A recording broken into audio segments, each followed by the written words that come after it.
आज से हजारों साल पहले, जब दुनिया के ज्यादातर लोग जंगलों में रहते थे, भारत के पश्चिमी तट पर एक ऐसा शहर खड़ा था जिसकी कल्पना भी आज हमें हैरान कर देती है। सोने की दीवारें, संगमरमर के महल, लाखों लोगों की आबादी और समुद्र के किनारे बना एक ऐसा बंदरगाह जो उस युग में असंभव था। ये शहर था द्वारका, भगवान श्री कृष्ण की नगरी, स्वर्ग से भी सुंदर बताई गई वो धरती। लेकिन एक दिन बिना किसी चेतावनी के ये पूरा शहर समुद्र की गहराइयों में समा गया और हजारों साल तक दुनिया ने सोचा कि ये सिर्फ एक कहानी है, एक मिथक, एक कल्पना। लेकिन 1988 में समुद्र के नीचे कुछ मिला जिसने पूरी दुनिया को हिला दिया। पत्थर की दीवारें, टूटे हुए खंभे और एक ऐसी संरचना जो हजारों साल पुरानी थी। तो क्या द्वारका सच में थी? क्या महाभारत सिर्फ कहानी नहीं बल्कि इतिहास है? क्या हमारे पूर्वज इतने उन्नत थे कि उन्होंने समुद्र के किनारे वो बनाया जो आज का इंसान भी नहीं बना सकता? और सबसे बड़ा सवाल, अगर द्वारका सच थी तो आज तक इसे इतिहास की किताबों से क्यों दूर रखा गया? आज हम उस सच्चाई की तह तक जाएंगे, समुद्र की गहराइयों में, हजारों साल पीछे, उस शहर तक जो डूब गया लेकिन मिटा नहीं। जरा सोचिए, अगर महाभारत में लिखी हर बात सच निकले तो? अगर वो युद्ध सच था, वो राजा सच थे, वो शहर सच था, तो फिर हमारा पूरा इतिहास बदल जाता है। भारतीय पुरातत्व विभाग के गोताखोरों ने गुजरात के तट पर जो देखा, उसे देखकर उनके हाथ कांप गए। समुद्र की सतह से 40 मीटर नीचे पत्थर के विशाल खंभे, सुव्यवस्थित दीवारें और एक पूरी नगरी का ढांचा। ये किसी भूकंप से नहीं बना, ये किसी प्राकृतिक संरचना जैसा नहीं दिखता, ये इंसानी हाथों का काम है। और कार्बन डेटिंग कहती है ये कम से कम 9000 से 12000 साल पुराना है। उस वक्त जब इजिप्ट के पिरामिड बने भी नहीं थे, जब रोम का कोई नाम नहीं था, उस वक्त यहाँ एक पूरा शहर था। तो फिर हमें ये क्यों नहीं पढ़ाया गया? ये सच्चाई किसने और क्यों दबाई? दोस्तों, अगर आपको भारत के ऐसे छुपे हुए रहस्य पसंद हैं जो इतिहास की किताबों में नहीं मिलते, तो अभी इस चैनल को सब्सक्राइब करें और घंटी दबाएं, क्योंकि आगे जो आप जानेंगे वो आपको हिला देगा। हजारों साल पहले लिखे गए महाभारत में एक पूरा अध्याय है सिर्फ द्वारका के लिए। महर्षि वेदव्यास ने लिखा, द्वारका एक ऐसा नगर था जो देवताओं की नगरी अमरावती से भी श्रेष्ठ था। इसकी दीवारें इतनी ऊंची थीं कि बादल उनसे टकराते थे। इसके बाजार सोने और रत्नों से भरे थे। शहर में 7 बड़े द्वार थे, 12 मुख्य बाजार और 9 लाख से भी अधिक महल। भगवान श्री कृष्ण ने इस नगर को स्वयं बसाया था, मथुरा छोड़ने के बाद अपनी प्रजा की रक्षा के लिए। विश्वकर्मा, देवताओं के वास्तुकार ने इसे बनाया था और इसे बनाने में सिर्फ 1 रात लगी थी। समुद्र देव ने खुद अपनी जमीन पीछे हटाई थी ताकि इस शहर के लिए जगह बन सके।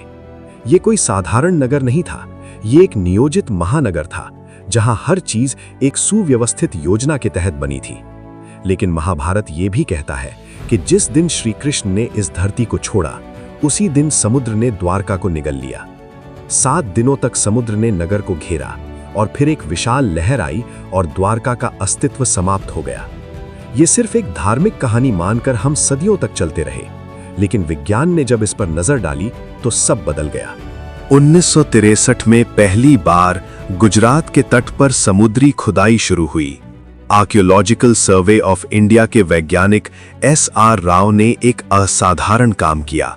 उन्होंने गोताखोरों की एक पूरी टीम तैयार की और जब वो गोताखोर पानी के अंदर गए तो जो उन्होंने देखा उसने उन्हें वर्षों तक उलझाए रखा। समुद्र की तलहटी में थे विशाल पत्थर के खंभे, एक दूसरे से सटे हुए जैसे किसी बड़े भवन की नींव। पत्थरों को इस तरह काटा गया था जो प्राकृतिक रूप से संभव नहीं, ये इंसानी औजारों के निशान थे। इसके अलावा मिले लंगर के पत्थर, मिट्टी के बर्तन और एक त्रिकोणीय पत्थर जो किसी मुहर जैसा था। इस मुहर पर बना था एक विशेष चिन्ह जो उसी काल की हड़प्पन सिविलाइजेशन की मुहरों से मेल खाता था, यानी द्वारका और सिंधु घाटी सभ्यता का कोई संबंध था। दोनों एक ही युग में थे, एक ही स्तर पर। SR राव ने अपनी रिपोर्ट में लिखा, यह निश्चित रूप से एक मानव निर्मित संरचना है और यह कम से कम 3500 से 5000 साल पुरानी है। लेकिन यहीं से असली विवाद शुरू हुआ, क्योंकि कुछ वैज्ञानिकों ने कहा ये और भी पुराना है। 2001 में national institute of ocean technology ने गुजरात के गल्फ ऑफ खंभात में एक और खोज की। पानी के अंदर 40 मीटर गहराई में एक पूरी नगरी की संरचना मिली, जिसका क्षेत्रफल था 9 किलोमीटर लंबा और 2 किलोमीटर चौड़ा। यानी ये कोई छोटी बस्ती नहीं थी, ये एक विशाल शहर था, एक महानगर। और इस जगह से मिले लकड़ी के अवशेषों की कार्बन डेटिंग की गई। नतीजा 9500 साल पुराने। 9500 साल। जब दुनिया में कहीं कोई सभ्यता नहीं थी, तब यहां एक शहर था। ये खोज इतनी बड़ी थी कि अगर ये सच साबित हो जाए तो पूरी दुनिया के इतिहास को फिर से लिखना पड़ेगा। अब सवाल ये है, क्या वाकई 10,000 साल पहले वहां जमीन थी जहां आज समुद्र है? इसका जवाब देती है पेलियोक्लाइमेटोलॉजी, यानी वो विज्ञान जो पृथ्वी के प्राचीन जलवायु का अध्ययन करती है। आज से लगभग 12,000 साल पहले पृथ्वी पर एक बड़ी घटना हुई, जिसे वैज्ञानिक कहते हैं the end of the last ice age. हजारों सालों से जमी हुई बर्फ ध्रुवों पर, हिमालय पर, यूरोप और अमेरिका पर पिघलने लगी, और जैसे जैसे बर्फ पिघली, समुद्र का स्तर बढ़ता गया, धीरे धीरे लेकिन निरंतर। वैज्ञानिकों का अनुमान है कि उस दौर में समुद्र का स्तर आज से 100 से 130 मीटर नीचे था। इसका मतलब गुजरात का जो तटीय इलाका आज समुद्र के नीचे है, वो कभी सूखी जमीन थी। वहां रहने वाले लोग, उनके बनाए घर, उनके शहर सब धीरे धीरे पानी में डूबते चले गए। और ये कोई एक दिन में नहीं हुआ, ये सैकड़ों सालों की प्रक्रिया थी, पीढ़ी दर पीढ़ी। लेकिन महाभारत में जो वर्णन है वो एक तेज जल प्रलय का है। क्या ये संभव है? हाँ, वैज्ञानिक कहते हैं आइस एज के अंत में कई बार अचानक बड़ी बड़ी बाढ़ें आई। जब बर्फ की विशाल झीलें एक साथ टूटी तो समुद्र का स्तर कुछ ही दशकों में कई मीटर बढ़ गया। उन लोगों के लिए जो तट पर रहते थे, ये एक भयानक जल प्रलय ही रही होगी। और शायद यही वो घटना है जो महाभारत में दर्ज है। शायद यही वो समुद्र का द्वारका को निगलना है। विज्ञान और पुराण दोनों एक ही बात कह रहे हैं, बस भाषा अलग है। अब आते हैं उस सवाल पर जो सबसे जरूरी है। जब इतने सबूत मिल चुके हैं तो ये द्वारका की खोज मेन स्ट्रीम इतिहास में क्यों नहीं है? स्कूलों में क्यों नहीं पढ़ाया जाता? यूनेस्को ने इसे वर्ल्ड हेरिटेज साइट क्यों नहीं घोषित किया? इसके पीछे कई कारण हैं। पहला कारण है एकेडमिक एस्टैब्लिशमेंट का प्रतिरोध। जब एसआर राव ने अपनी खोज प्रकाशित की तो पश्चिमी इतिहासकारों ने तुरंत इसे नकार दिया। उनका तर्क था ये सिर्फ प्राकृतिक संरचनाएं हैं, इंसानी निर्माण का कोई पक्का प्रमाण नहीं। लेकिन वही लोग जो इजिप्ट में रेत के नीचे मिले पत्थरों को हजारों साल पुरानी सभ्यता का सबूत मानते हैं, वो भारत के समुद्र में मिले पत्थरों को प्राकृतिक कह देते हैं। ये दोहरा मापदंड क्यों? दूसरा कारण है राजनीति। अगर द्वारका सच है तो महाभारत सच है। अगर महाभारत सच है तो भारतीय सभ्यता की उम्र हजारों साल पुरानी है। और ये उस नैरेटिव को तोड़ता है जो पिछले 200 सालों से बनाया गया है कि भारत की सभ्यता बहुत नई है, बहुत छोटी है। तीसरा कारण धन और संसाधन। समुद्र के नीचे खुदाई बेहद महंगी है और इसके लिए जो फंडिंग चाहिए वो मिलती नहीं। भारत सरकार ने कई बार इस पर काम शुरू किया, लेकिन बजट, ब्यूरोक्रेसी और अंतर्राष्ट्रीय दबाव ने हर बार रोक लगा दी। लेकिन सच्चाई को ज्यादा देर तक नहीं दबाया जा सकता, क्योंकि समुद्र के नीचे वो अवशेष आज भी वहीं है, इंतजार कर रहे हैं उस दिन के लिए जब दुनिया उन्हें देखने के लिए तैयार होगी। अब एक पल के लिए आंखें बंद करिए और मेरे साथ 10,000 साल पीछे चलिए। आप खड़े हैं उस शहर के मुख्य द्वार पर। आपके सामने है एक विशाल प्रवेश द्वार, पत्थर और धातु से बना। दोनों तरफ है विशाल मूर्तियां और द्वार के ऊपर एक सूर्य की आकृति सोने से जड़ी हुई। अंदर घुसते ही चौड़ी सड़कें एक दूसरे को काटती हुई, जैसे आज के शहरों में ग्रिड पैटर्न होता है। सड़कों के दोनों तरफ दुकानें, व्यापारी, अलग अलग देशों से आए लोग, अलग अलग भाषाएं। महाभारत के अनुसार द्वारका एक इंटरनेशनल ट्रेड हब था। यहां दूर दूर से जहाज आते थे। बंदरगाह पर खड़े जहाजों पर लदा था मसाले, कपड़े, धातु, रत्न। ये कोई छोटी बंदरगाह नहीं थी। शहर के बीच में था कृष्ण का महल, जिसकी दीवारें क्रिस्टल और मणियों से जड़ी थीं, और महल की छत से दिखता था नीला अरब सागर, दूर तक फैला हुआ, शांत और विशाल। इस शहर में थे 16,000 से अधिक उद्यान, हर घर में कुआं और एक ऐसी जल निकासी व्यवस्था जो आज के इंजीनियर्स को भी हैरान करे। हड़प्पा सिविलाइजेशन में भी यही मिलता है, उन्नत ड्रेनेज सिस्टम। क्या ये संयोग है? शायद नहीं। शायद हड़प्पा और द्वारका एक ही बड़ी सभ्यता के दो हिस्से थे। एक सभ्यता जो सिंधु नदी से लेकर अरब सागर तक फैली हुई थी, जो हजारों साल तक फली फूली, और फिर एक दिन पानी ने सब कुछ अपने अंदर समेट लिया। अब वो सवाल जो सबसे संवेदनशील है, क्या श्री कृष्ण एक वास्तविक ऐतिहासिक व्यक्ति थे? ये सवाल आस्था का नहीं, इतिहास का है, और इतिहास इसका जवाब देने की कोशिश कर रहा है। एस्ट्रोनॉमिकल कैलकुलेशंस पर काम करने वाले कई वैज्ञानिकों ने महाभारत में वर्णित ग्रह नक्षत्रों का अध्ययन किया, और उनका निष्कर्ष चौंकाने वाला था। महाभारत में जो एस्ट्रोनॉमिकल पोजीशंस बताई गई हैं वो रियल हैं, वो एक रियल डेट को पॉइंट करती हैं। कुछ वैज्ञानिकों के अनुसार 3067 BCE, यानी आज से लगभग 5000 साल पहले, डॉक्टर नरहरि आचार्य ने प्लैनेटेरियम सॉफ्टवेयर से यह साबित किया कि महाभारत युद्ध की तिथि को ग्रहों की वही स्थिति थी जो ग्रंथ में वर्णित है।